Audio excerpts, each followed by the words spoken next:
Okay. We are going to be looking at the endocrine pancreas. Okay.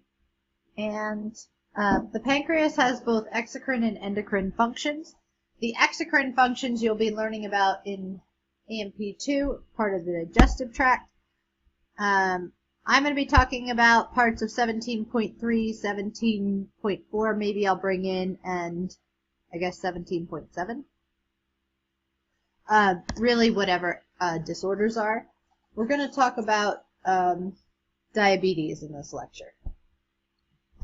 So, the pancreatic islets. First of all, the pancreas is an exocrine digestive gland, primarily an exocrine digestive gland. Okay? So the majority of the pancreas is devoted to aiding digestion.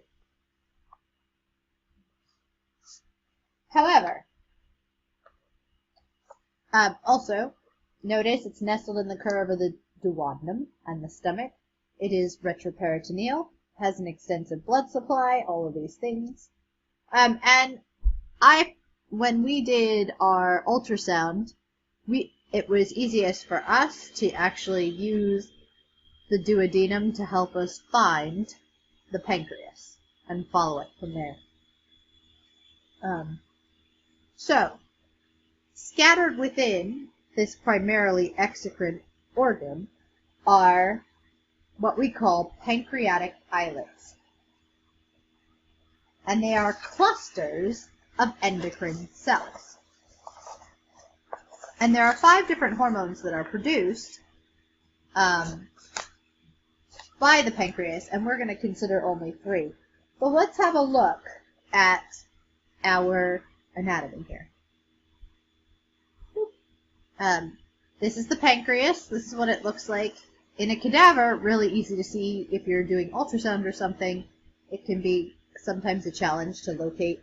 And apparently in AMP2 it can be a challenge to locate in the cat because of the nature of the cat and this particular organ. So remember, use the duodenum, the American pronunciation is ridiculous, to help you find this organ. So these are cross sections of the pancreas at low magnification, and here's what I want you to see. Notice in this picture, I've never done that before. Let's get my pen out, which is really what I was aiming for. Notice that in this picture, it's highlighting the exocrine pancreas, and most of it is highlighted. And here, you see all these little dots of aqua? Those are the pancreatic islets. Those are the clusters of endocrine cells. Okay. So let's have a look. Another name for them is the islet of Langerhans. I'm guessing he discovered it because that's how you get things named for you. So you'll see that these aren't very big, these clusters of cells, and they are scattered throughout this pancreas. And they have a very good blood supply. Let's take a closer look. This is what one of the islets looks like. You can see there's a lot of blood vessels there because these are endocrine organs and they need blood supply to carry off the hormones. So we're going to start looking at the cells of the pancreas. There are 5 primary cell types which produce 5 hormones. However, we are only going to consider 3. The first one we're going to talk about, next page, are the alpha cells. Okay, notice these are highlighted here for you. So they make up a small portion, 20% of the islet cells. And they are going to secrete the hormone glucagon. Okay, here we go. These are the alpha cells, so let's write this in, alpha cells. So this is in your notes. The role of glucagon is released between meals, and its role is to increase blood glucose. Okay, so this is generally between meals when glucose is falling.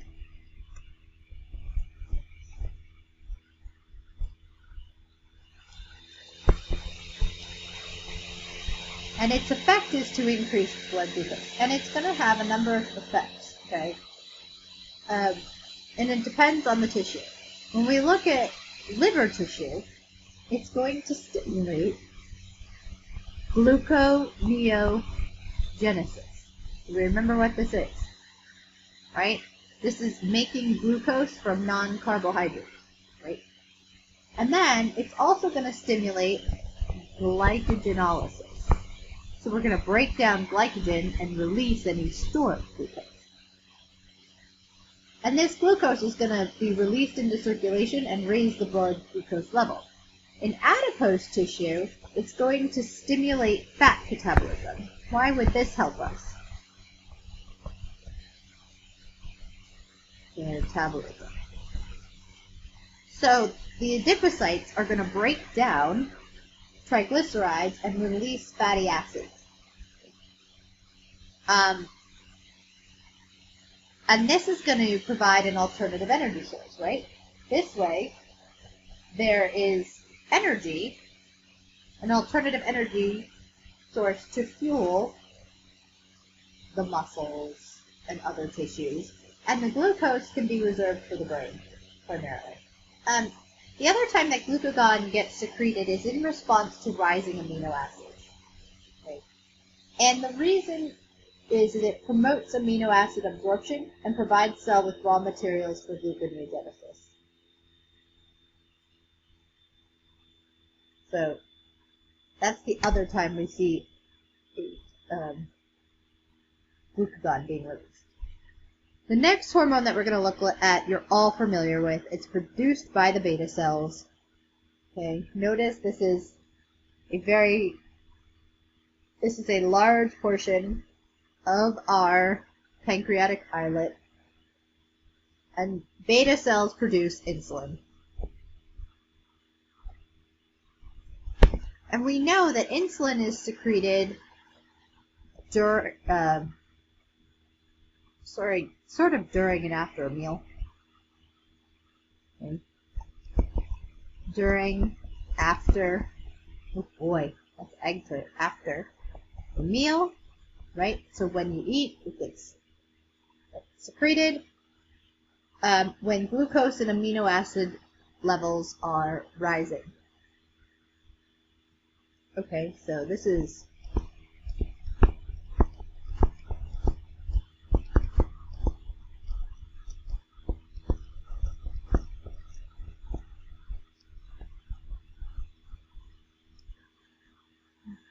it stimulates cells to absorb these nutrients and store and metabolize them, lowering blood glucose levels.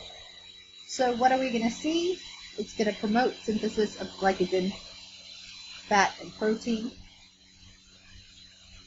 The most important effect insulin has is insulin is necessary for most tissues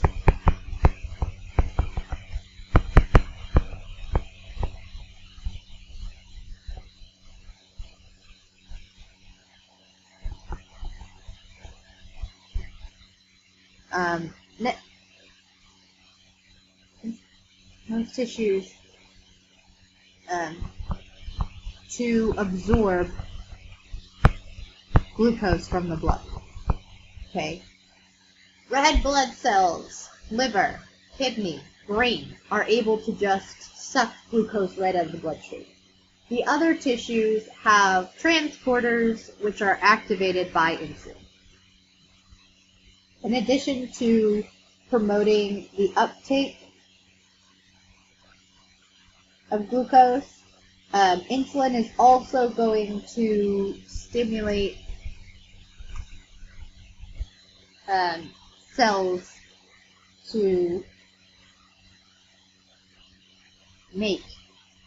stimulate synthesis of glycogen,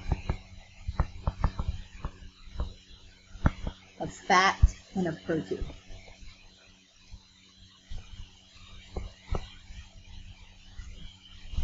So that is what insulin does. Also, because this is generally a time of high glucose, it's going to suppress the use of stored fuel. Whatever stored fuel you have, it's going to try to make sure that you're not burning it. The next hormone that we're going to talk about are the delta cells. This is 5% of the islet cells, very small amount. They are going to secrete somatostatin. Somatostatin is going to partially suppress secretion of glucagon and insulin. It inhibits nutrient digestion and absorption, which prolongs absorption of nutrients. So this is a hormone that is going to help facilitate maximal absorption of nutrients. Notice we have pancreatic polypeptide. This is going to inhibit gallbladder and intestinal contractions. Again, and we have gastrin. These three hormones are going to be acting on the digestive tract to regulate digestion to maximize absorption of nutrients. Digestion and absorption. So that's what these ones are. Enough said about that. You'll probably talk more about them in AMP2. So let's look at blood glucose. How do we regulate blood glucose? Well, these hormones that we are classified as either hyperglycemic hormones or hypoglycemic hormones. And hyperglycemic hormones,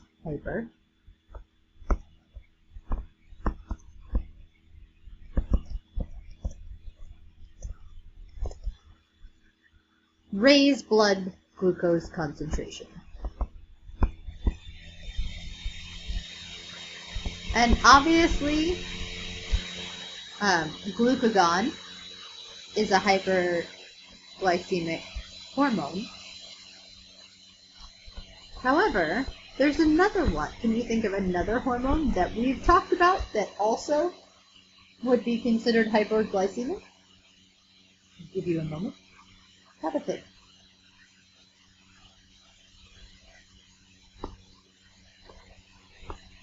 Right, so in class we talked about growth hormone. Growth hormone is also a hyperglycemic hormone. In addition, so is epinephrine, cortisol. So when we start talking about the adrenal hormones, the corticosteroids, and we look at epinephrine, those are all hyperglycemic hormones. Hypoglycemic hormones, on the other hand, lower blood glucose. And the one that we have talked about is insulin. Now, let's have a look at this pretty picture that I have given you, that I have up here, and I think I've given it to you in your notes. Let me look. I've given it to you in your notes. So let's have a look at this picture. What do we have going on? So, let's assume you've just eaten. And what's going to happen is your blood glucose levels are going to start to rise. In response to rising blood glucose, that's here, right? Response to rising blood glucose, the beta cells will secrete insulin. That is going to increase the rate of glucose transport into cells. It's going to increase the rate of glucose utilization. We're going to convert some glucose to glycogen. We're going to have increased amino acid absorption and protein synthesis. And we're going to have increased triglyceride synthesis. And after a while, what's going to happen is, under the influence of insulin, the blood glucose level is going to begin to drop. And as it comes back into range, beta cells will stop secreting insulin. Now, let's say it's a few hours later, and you're now between meals. Your blood glucose is going to start to fall. In this case, the alpha cells are going to secrete glucagon. Glucagon is going to have a number of effects. On the liver, it's going to cause increased breakdown of glycogen to glucose, and it's going to stimulate gluconeogenesis. Okay, we're going to make some glucose from amino acids or from glycerol. And then fat cells are going to respond by breaking down fat to fatty acids. And what that does is, by having your fat cells release fatty acids, then you get an alternative fuel that can be burnt, and the liver is making glucose. So your glucose levels rise. So that's sort of how this works. And sort of these two hormones, insulin and glucagon,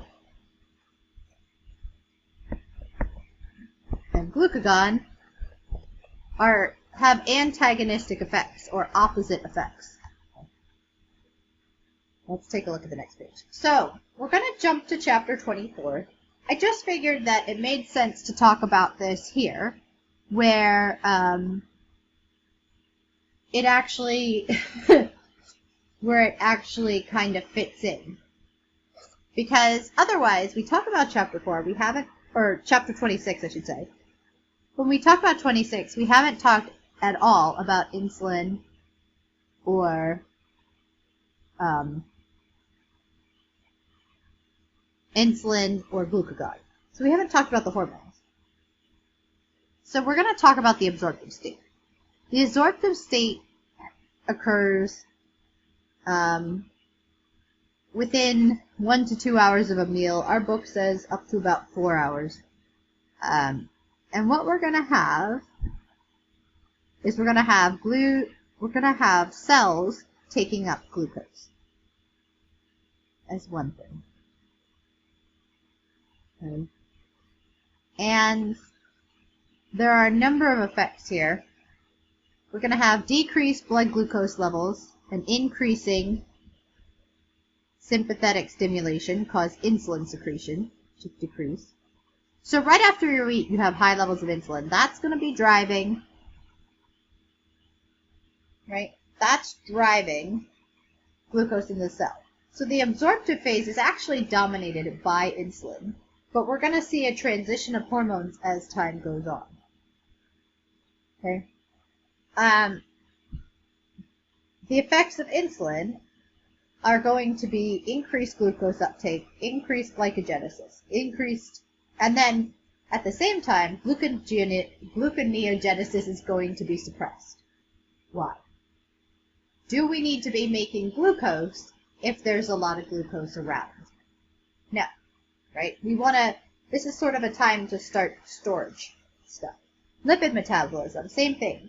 Fats are going to be removed from chylomicrons. You'll learn about them coming up in AMP2, but it's how we absorb fat. And they're going to be taken up into the tissues, especially adipose and muscle. Muscle likes to burn fat. These are going to be primary energy source for these cells. The heart burns fat. Muscle burns fat. And we're going to have protein metabolism. We're going to have amino acid uptake. And then if we have excess amino acids, we're going to be taking up amino acids and we're going to be synthesizing proteins. However, if we have excess amino acids, we can then use them for fuel. Okay, or convert them to other things that we might need. Now, which cells do not require insulin to regulate glucose uptake? Those are the liver, brain, red blood cell, kidney. So they're able to take up glucose no matter what. They're special. Excuse me. Now, something special happens when you eat a high protein, low carb meal. And it's actually that you get the release of glucagon and insulin simultaneously. And it's because there's not it's because you need insulin to help take up the amino acids, but at the same time there's not a lot of glucose there, so you don't want your glucose levels to tank. The next state, that we're going to be looking at, this is the absorptive state. Nice. I have better pictures of you. I have to give you I'll try to post these with my thing here. The post-absorptive state is between meals. And this is the time when the small intestine and stomach are empty, right? The body's energy needs are met from stored fuels. Blood glucose during this time is decreasing. So, we need glucagon, primarily. Also, epinephrine and growth hormone will be also released. So what's going to happen to our metabolism? Well, our carbohydrate metabolism. Glucose is released by glycogenolysis. Glucogenesis will be stimulated in the liver. Okay? So in the liver, you're going to have gluconeogenesis. Lipid metabolism. Fatty acids are oxidized for fuel. Glycerol can be used for gluconeogenesis. And protein metabolism.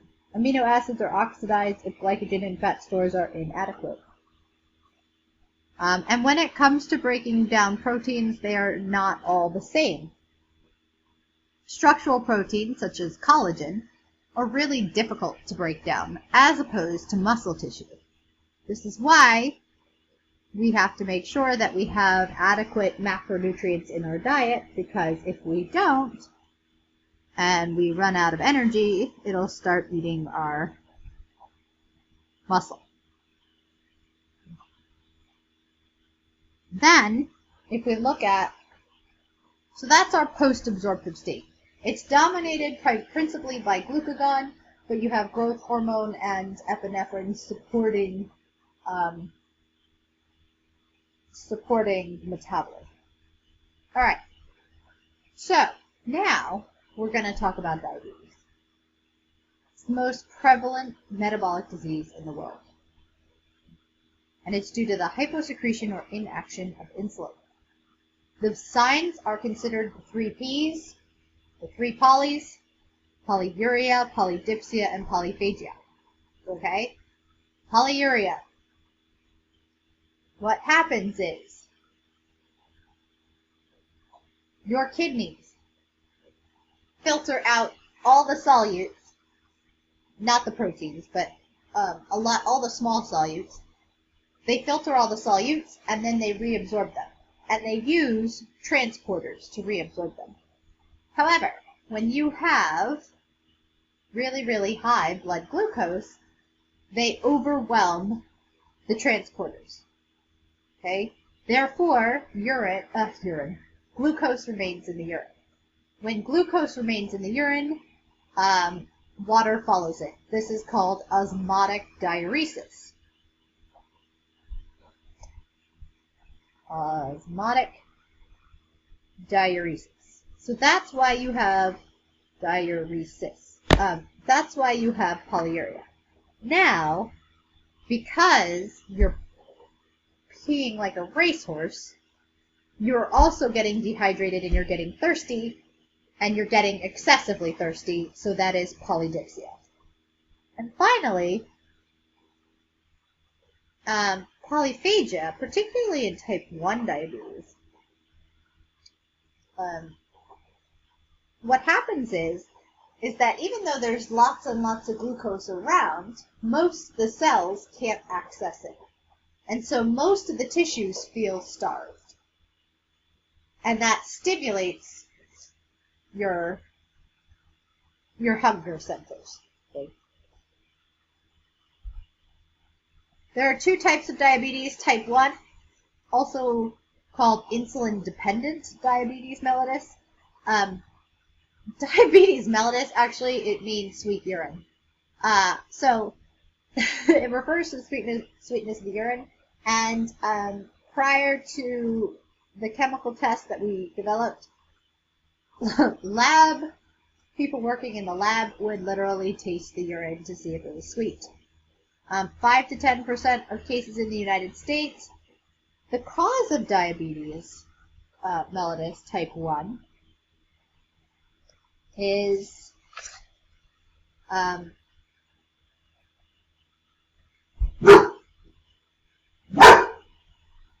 sorry, that's my dog. The cause of type 1 diabetes is an insulin insufficiency. The body does not produce enough insulin, and there are a number of reasons for this. Hereditary susceptibility, if you get certain viruses, certain autoimmune conditions, antibodies will attack and destroy the beta cells. So in this case, you don't have enough insulin. And the treatment for this is insulin. It's pretty straightforward. And the treatment is necessary because the body isn't making enough. There's a number of different ways that we do this. Insulin injections, insulin pump or dry insulin inhalers, monitoring blood glucose levels, and a controlled diet. You still have to watch your diet. The answer to this, of course, is because the body does not make enough.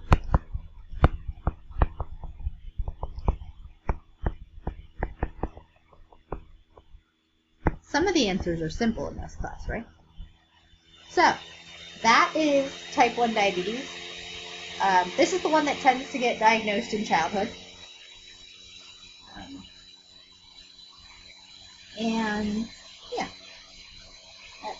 And with the things, now that we have things like insulin pumps that can monitor and administer insulin, it has really given more freedom to these types of diabetics.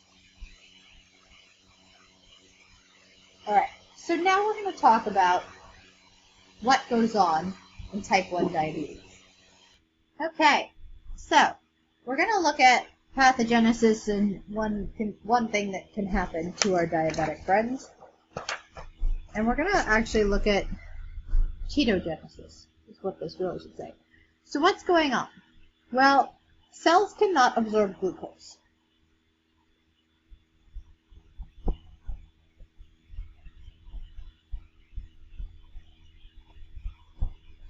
And they must rely on fat and protein. And glucose's role in all this is to, the role of insulin in all this is to help cells take up glucose from the bloodstream. So, what happens is, fat catabolism increases fatty acids and ketones in the blood. So we get fat catabolism. And the citric acid cycle will get overwhelmed, and that results in ketones, ketone production. Now, ketone production is a normal part of the post-absorptive state, okay? But in this case, the cells feel like they're being starved, and they are burning fats like crazy, and they're overwhelming the citric acid cycle, and that leads to increased ketone production. And when you have excess ketones, what you're going to get is ketonuria. So you're going to get ketones in the urine. And like glucose, ketones cause that osmotic diuresis. And it's also going to cause the loss of sodium and potassium. This is going to have effects on your heartbeat and your nervous system. And then ketones are organic acids. So if enough of these things build up, what you're going to end up with is a decrease in pH due to ketones in the blood. And when your pH drops, one of the things that your body's going to do is your lungs are going to try to compensate by blowing off CO2. And in doing so, you're going to be taking deep gasping breaths. And if it's bad enough, if the pH gets really out of whack, it can lead to coma and death. So that's something, and that's something you'll see. Diabetic ketoacidosis is an acute condition you'll see in the emergency room. Type 2 is non-insulin dependent diabetes mellitus. And type 2, moving on, I just jumped in. And this is insulin resistance. So the body is making insulin, it's just not responding to it. Okay. So that's a problem. So the risk factors, well, there's a number of them. Age, race, ethnicity apparently. Race might have been not the right word. Ethnicity, obesity. All of these things are risk factors. And the primary treatment for this is diet and exercise. And we really, most Americans would rather take a pill and try to fix it that way. But it is amazing the effect that you can have by really controlling your diet and exercise. And the reason that we want to work on, it's important that if obesity is the patient's problem, that we really work on developing a weight loss and exercise program.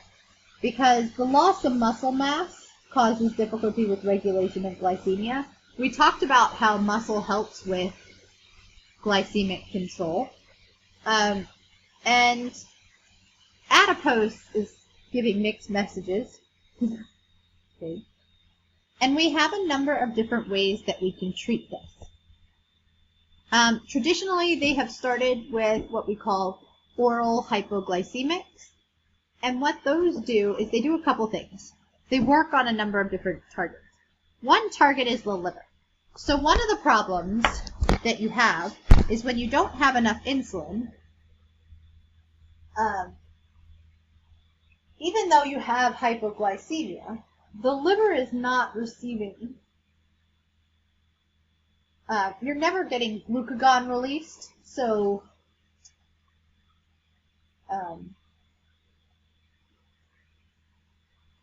brain just died. So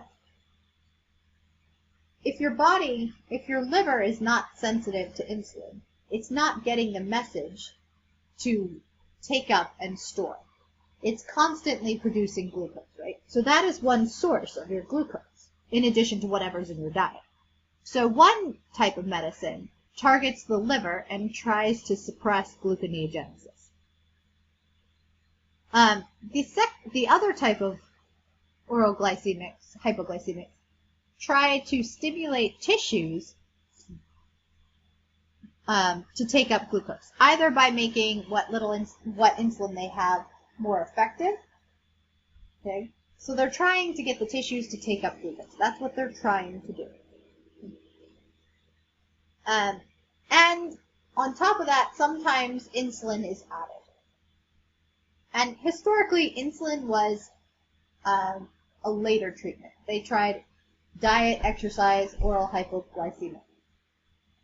However, there's some research saying now that if you do, at diagnosis, if you do some aggressive insulin therapy, sometimes you can sort of kickstart the system.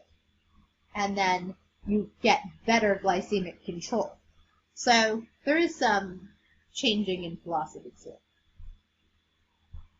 Alright, video time. I don't know if this will actually come through. And I can't post it if it does, so I will post this video separately for you. And finally, there are a number of complications associated with diabetes.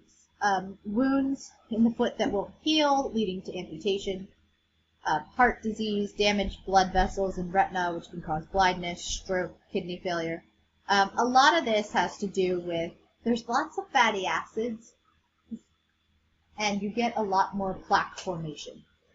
Also, because of the excess glucose, it alters the osmolarity of the blood and the tissue fluids, and so it alters how water moves between the different compartments. So it affects circulation. You get poor circulation to the extremities. One thing that can be used to treat these diabetic wounds is actually hyperbaric therapy, because it will drive oxygen into the tissues despite poor circulation. And in some cases, it has helped save the limb. All right, that's the presentation on the endocrine pancreas and diabetes. Thank you for listening. See you in class.